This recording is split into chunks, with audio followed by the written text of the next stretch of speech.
En 1981, 8 F-16 israéliens ont pénétré dans l'espace aérien irakien et a détruit un réacteur nucléaire en 90 secondes. Aux Irak, une coordonnée, un paquet de frappes, une installation qui a mis des années à être construite, disparue avant même que la fumée ne se dissipe. La nouvelle s'est répandue rapidement. Tous les programmes militaires de la région l'ont intégrée immédiatement. Vous ne pouvez pas protéger ce qui peut être trouvé. Et tout ce qui est suffisamment important pour compter sera découvert. Le satellite de reconnaissance KH-11 peut distinguer des objets d'une taille de 15 cm, à 400 km au-dessus de la Terre. 15 cm. La largeur d'une tasse à café.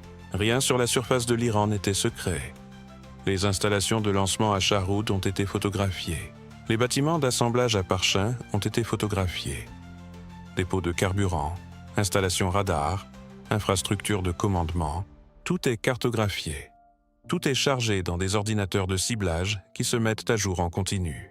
Chaque actif de surface que l'Iran a jamais construit était, dès sa création, déjà intégré dans le plan de grève de quelqu'un d'autre. L'armée américaine excelle dans un domaine comme aucune autre force dans l'histoire. Il localise un point fixe. Il place des munitions à cet endroit. Cela se produit la nuit, par mauvais temps, sur des milliers de kilomètres, avec une précision que les générations précédentes de planificateurs militaires auraient qualifiée d'impossible. Donner aux États-Unis une coordonnée et une décision politique. Le reste, c'est de l'ingénierie. Les ingénieurs nucléaires iraniens ont compris ce problème avec une clarté totale. Ils avaient regardé au Irak. Ils avaient observé ce que la puissance aérienne américaine avait fait aux infrastructures irakiennes en 1991, la capacité militaire d'un pays, méthodiquement démantelée depuis les airs en 43 jours. Ils comprenaient à quoi ils faisaient face. Ils ont pris une décision qui a complètement changé la logique du problème. Ils ont cessé de construire à la surface. Ce n'était pas par manque de ressources, parce que tout ce qu'ils construisaient en surface n'était pas un atout, c'était une cible. L'Iran possède 2 installations nucléaires qui sont importantes pour cette discussion. Natanz et Fordow. Ce ne sont pas le même problème. Natanz est arrivé en premier, construit dans le désert, découvert par satellite en 2002, en partie souterrain, en partie à l'air libre. Les halls de centrifugeuses se trouvent sous 8 mètres de béton et encore 8 mètres de terre, durcis par les normes des années 90. Accessible selon les critères d'aujourd'hui. Les planificateurs américains et israéliens ont résolu le problème de Natanz depuis des années.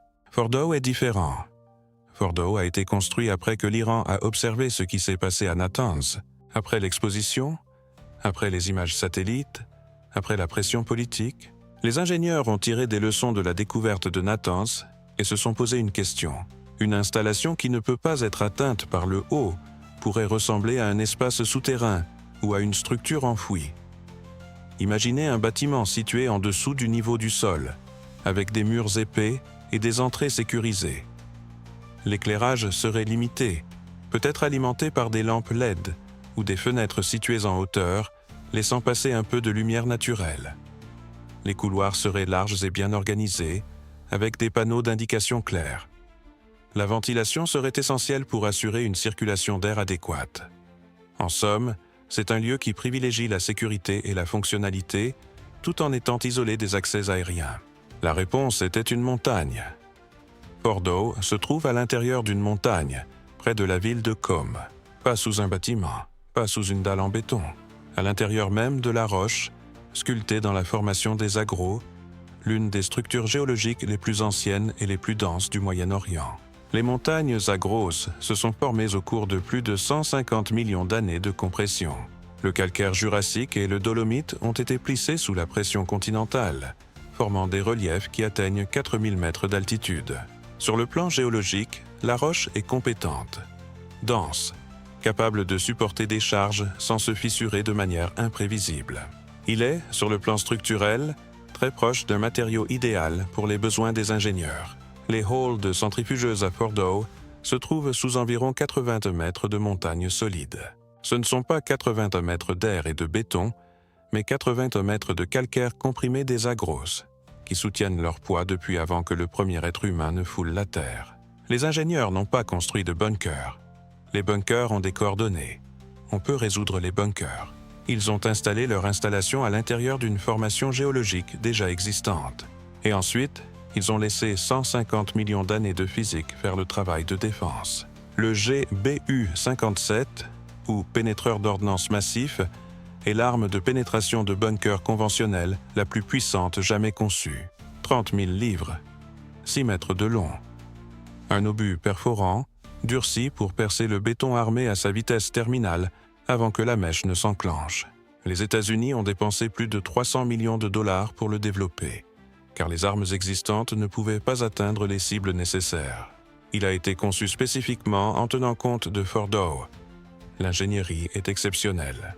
La GBU-57 ne se contente pas de tomber. Elle pénètre. Son nez renforcé déplace la matière au lieu de se fragmenter au contact. L'arme continue à progresser à travers la résistance, transférant son énergie cinétique pour pénétrer en avant jusqu'à ce que la séquence de détonation se déclenche à la profondeur calculée. Contre le béton armé, cela atteint 60 mètres. 60 mètres du matériau le plus dur créé par l'homme sur Terre. Ce chiffre représente la limite absolue de ce que la physique conventionnelle permet actuellement. Fordow est situé sous 80 mètres de calcaire naturel. Le calcaire, qui n'est pas du béton armé, présente une densité variable selon les sections, avec des zones plus fracturées que d'autres, et s'étend latéralement dans toutes les directions sans limite. Les calculs ne s'alignent pas. Les planificateurs américains en sont conscients. Les évaluations classifiées qui ont fuité au cours de la dernière décennie disent toute la même chose. Le GBU-57 endommage Fordow. Cela ne le détruit pas. Cela fait s'effondrer les tunnels d'entrée, perturbe les infrastructures électriques et tue le personnel à proximité du point d'impact. Les halls de centrifugeuses restent debout. Il existe une solution à ce problème. Cela nécessite plusieurs frappes sur la même coordonnée, en séquence. Chaque bombe tombant dans le cratère laissé par la précédente s'enfonce davantage à chaque impact. Cela fonctionne, en théorie. Cela nécessite un accès aérien continu sur le territoire iranien pendant des heures. Ce n'est pas un problème d'armes, c'est un problème de guerre. Cela signifie que détruire Fordow avec des munitions conventionnelles ne se résume pas à une seule nuit de frappe. Cela nécessite quelque chose de plus proche d'une invasion de l'espace aérien iranien. Lorsque les armes conventionnelles atteignent leurs limites physiques, les planificateurs militaires ne cessent pas de réfléchir. Ils passent à la colonne suivante dans le tableau. La prochaine colonne concerne le nucléaire.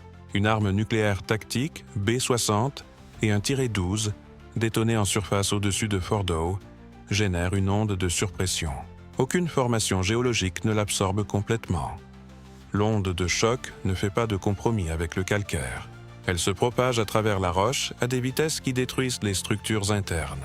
Il provoque l'effondrement des systèmes de tunnels et tue le personnel uniquement par la force de l'onde de choc. La tête chercheuse n'a pas besoin de pénétrer un seul mètre dans la montagne. La physique fonctionne. Ce point n'est pas remis en question. Tout ce qui entoure la physique, en revanche, l'est. L'IREN a déclaré que toute attaque contre ces installations nucléaires entraînerait une riposte immédiate.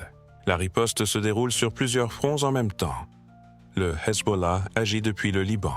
Des missiles balistiques sont lancés en direction des bases américaines au Qatar, à Bahreïn et aux Émirats arabes unis.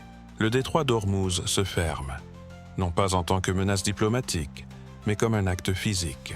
Les opérations minières et les missiles anti-navires visent le trafic pétrolier des tankers. Ce trafic représente 40% de l'huile transportée par mer dans le monde. C'est le paquet de représailles conventionnelles, avant que quiconque ne prenne en compte les conséquences d'une frappe nucléaire sur le sol iranien. Cela impacte tous les gouvernements de la région qui tolèrent actuellement la présence militaire américaine. L'Arabie saoudite, la Jordanie, les Émirats arabes unis. Chacun de ces pays est confronté à une réalité politique intérieure profondément transformée par la survie d'une frappe nucléaire sur une nation à majorité musulmane. Les bases ne se ferment pas immédiatement. Les autorisations sont examinées, la logistique devient compliquée. Les alliances qui permettent aux États-Unis de projeter leur puissance dans la région commencent à faire face à de nouvelles pressions. Des pressions qu'ils n'étaient pas conçus pour supporter. Une frappe nucléaire tactique sur Fordow ne met pas fin au programme nucléaire de l'Iran. Cela met fin à l'architecture régionale qui rendait possible l'impact frappant de l'Iran. L'arme qui résout le problème de physique engendre un problème politique sans solution. C'est pourquoi le tableau n'a pas de troisième colonne. Voici ce que les ingénieurs de Fordow ont réellement construit. Ce n'est pas une installation nucléaire. Ce n'est pas une salle de centrifugeuse enfouie sous une montagne. Voici le contenu. Le conteneur, quant à lui, est quelque chose de différent. Ils ont construit un argument. Un argument physique, géologique, installé de manière permanente, qui dit « Cela ne peut pas être résolu simplement par la force ». Et cet argument ne perd pas de sa force. Il n'est pas sanctionné. Il ne réagit pas à la pression diplomatique, à l'isolement économique ou à tout autre instrument qui opère au-dessus de la surface. Il repose simplement là, sous 80 mètres de calcaire des Agros, pour suivre ses fonctions. Les États-Unis ont passé des décennies à élaborer une doctrine militaire fondée sur une hypothèse centrale, qu'un point fixe sur Terre peut être atteint, détruit et éliminé de l'équation. Mont Cheyenne, Tora Bora, Osirak. La doctrine a un bilan presque parfait. Fordow est la première installation qui remet en question cette hypothèse sans compromettre son intégrité. Et cela a des implications qui vont bien au-delà de l'Iran. Chaque programme militaire surveillant cette situation effectue le même calcul. Si 80 mètres de roches solides parviennent à neutraliser l'arme de pénétration conventionnelle la plus avancée jamais conçue, que peut-on dire de 100 mètres? Overall, distributed tunnel networks can enhance connectivity, security, and resource management in mountainous regions. Le modèle de Fordow, lorsqu'il est reproduit et élargi, remet en question une doctrine fondée sur la certitude de l'atteinte. La réponse est déjà en cours de construction, dans des tunnels, dans les montagnes, dans les pays qui ont observé la résolution de ce problème et pris des notes. La dissuasion a toujours reposé sur l'idée que l'autre partie a quelque chose à perdre en surface. Infrastructure. Installation. Actifs visibles qui souffrent lorsqu'ils sont frappés. Fordow a remis en question cette hypothèse pour un programme, dans un seul pays. La question à laquelle personne à Washington n'a répondu clairement est simple. Que se passe-t-il avec la dissuasion elle-même lorsqu'il ne reste plus rien à frapper à la surface? Et la montagne continue de porter son fardeau.